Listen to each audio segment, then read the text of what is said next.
tous, je reviens aujourd'hui pour vous parler de mon bilan du week-end à Mille.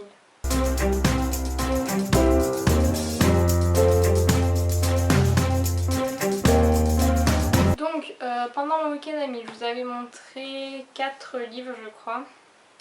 J'en ai lu 3, enfin 2,5 on va dire.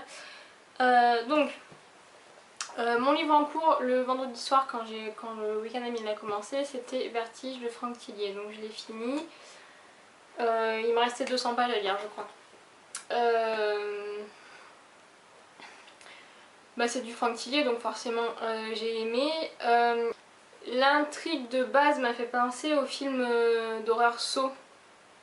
Voilà, ensuite c'est assez original, j'avais jamais lu un huis clos comme ça.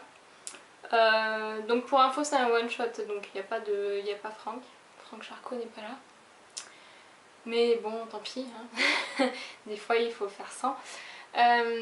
Donc voilà, j'ai bien aimé, c'est assez court, ça fait 350 pages donc ça s'est lu très vite, pardon. Le seul problème c'est la fin, c'est à dire qu'il y a un épilogue et en fait pour tout vous dire, je pensais vraiment, arriver à la fin, je pensais vraiment que c'était un coup de cœur et l'épilogue a un peu tout fait foirer dans le sens où les dernières phrases de l'épilogue m'ont tout retourné et du coup j'ai rien compris. Et en fait le dernier paragraphe de l'épilogue revient sur un détail de l'histoire. Et du coup il a fallu que je revienne, que je retrouve le passage dont on parlait pour me dire non mais je suis pas folle quand même. Et donc voilà, du coup c'est ça, j'ai pas compris, je me suis dit est-ce que c'est un problème, est-ce que c'est Franck Tillier qui a fait une erreur, mais ça m'étonnerait quand même parce que bon il y a quand même une de relecture, je pense que on laisse pas sortir un livre avec une faute comme ça. Ou alors est-ce que c'était voulu, mais dans ce cas-là je comprends pas. Voilà. Bref, voilà. Dites-moi si vous l'avez lu, dites-moi. S'il vous plaît, aidez-moi quoi. Ensuite, samedi, j'ai lu le tome 2 de Il était une fois, donc La Belle et la Bête de Louisa James. Et il est bien meilleur que le premier tome. Alors bien meilleur, tout est relatif. Il est mieux à mon sens que le premier tome. Le premier tome c'était sur Cendrillon. Alors Cendrillon de base c'est pas mon histoire préférée. La Belle et la Bête m'intéresse beaucoup plus. Donc déjà ça partait sur une bonne base. Les personnages sont juste top. Alors je sais plus comment elle s'appelle, Linette. Linette, bon en fait on retrouve un peu la même personnalité de Linette que dans le premier tome. Par contre le prénom je ne sais plus. Enfin bon c'est des jeunes femmes qui ont décidé de ne pas se laisser faire par toutes les coutumes et toute la bienséance de l'époque, qui ont décidé de vivre leur vie comme elles le voulaient. Donc déjà j'aime bien ce genre de personnage. Mais là le must du must c'est le personnage masculin donc qui s'appelle Pierce. Et comment dire, c'est Dr House mais version époque victorienne en fait. C'est génial. Donc en fait au fur et à mesure qu'on découvrait le personnage, je me suis dit non mais c'est trop Dr House la fille. Enfin l'auteur, voilà quoi, elle a trop regardé Dr House dans sa vie. Et en fait en sorte de note de fin de livre, elle assume complètement la ressemblance en disant qu'elle s'est complètement basée sur le personnage de Dr House pour faire son personnage de Pierce. Et franchement c'est réussi quoi, le personnage il est énorme, il est tellement cynique et il a des pics comme ça, des phrases mais c'est magique. Alors j'ai rigolé, j'ai souri disons parce que pour vous faire rigoler dans un livre il en faut vraiment, mais j'ai souri. Et l'histoire est très très sympa, il n'y a pas énormément de scènes de sexe. Ça arrive assez tard dans le roman donc c'est pas mal et surtout c'est pas non plus des scènes... comment dire je ne sais pas. Comment rester poli. Ça reste, au niveau des scènes de sexe, ça reste dans la même trame que le tome 1, c'est-à-dire que ça arrive assez tard dans le récit et c'est bien ancré dedans, c'est pas des trucs qui sortent on ne sait pas d'où, pourquoi, tout d'un coup, tiens, si on couche ensemble. C'est vraiment cohérent avec l'histoire des deux personnages et voilà, j'ai beaucoup aimé et je l'ai préféré au premier tome.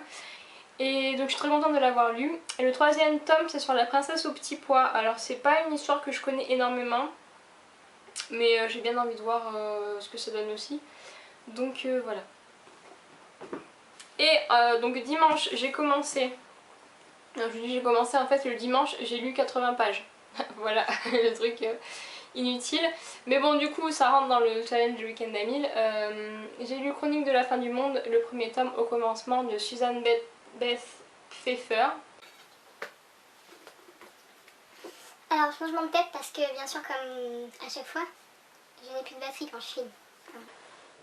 Pourquoi j'ai lu que 80 pages? Parce que concrètement Miranda, donc qui est le personnage principal et que l'on va suivre puisqu'on va lire en fait son journal intime pendant tout le long du livre, elle a 16 ans et elle est juste insupportable la meuf. C'est-à-dire que concrètement en fait au début on commence, donc les 80 pages quasiment que j'ai lu le dimanche, ça se passe avant la catastrophe, donc avant que l'astéroïde percute la lune.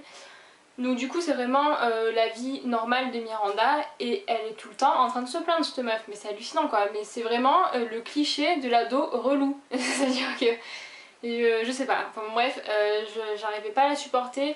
Donc après, une fois que donc il y a eu la catastrophe et que la lune s'est rapprochée, on se concentre un peu plus sur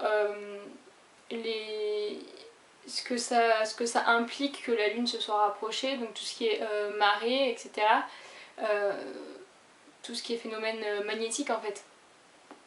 On se concentre aussi sur le domaine de la survie parce que du coup l'électricité est très aléatoire au début jusqu'à ce qu'il y en ait quasiment plus à la fin. Voilà, c'est de la survie, c'est comment continuer à manger et à survivre quoi, sans électricité, avec des rations de nourriture qui sont assez faibles. Voilà. J'ai bien aimé, mais tout le long du livre en fait j'ai eu les jérémiades de Miranda qui... Non mais même quand son frère est malade et quand il se passe des trucs horribles, il y a toujours, ça revient toujours sur elle et sur ses petits problèmes. Là non mais ta gueule quoi. Voilà, bref. Sinon dans l'ensemble c'est très intéressant, j'ai beaucoup aimé voir du coup voilà, ce qui se passe au niveau climatique avec la lune. Je lirai sûrement le deuxième tome puisque apparemment donc il n'y a plus de Miranda dans l'histoire. En fait on suit la même période que dans ce premier tome, mais du point de vue de notre personnage dans une autre ville, donc voilà. Sinon c'était une bonne lecture, mais voilà, c'est vrai que le personnage principal j'ai eu un peu de mal à accrocher, et vu que c'est son journal intime, c'est un peu plus compliqué de passer outre quoi, donc voilà. Voilà, donc en tout j'ai lu 652 pages il me semble sur les 1000 prévus, donc je savais dès le départ que j'atteindrais pas les 1000 pages. Je suis assez contente d'avoir dépassé la moitié, donc voilà, je suis très contente. Je pense que je recommencerai parce que du coup bah, c'est vrai que ça donne envie de lire et ça a l'air de rien, on avance pas mal, donc du coup j'ai lu 3 livres et dont 2 de ma page, donc voilà, ça fait toujours plaisir. Voilà, n'hésitez pas à mettre vos vidéos ou vos articles bilan en commentaire, j'irai les voir et dites-moi ce que vous en pensez de mon bilan et voilà, je vous dis à très vite.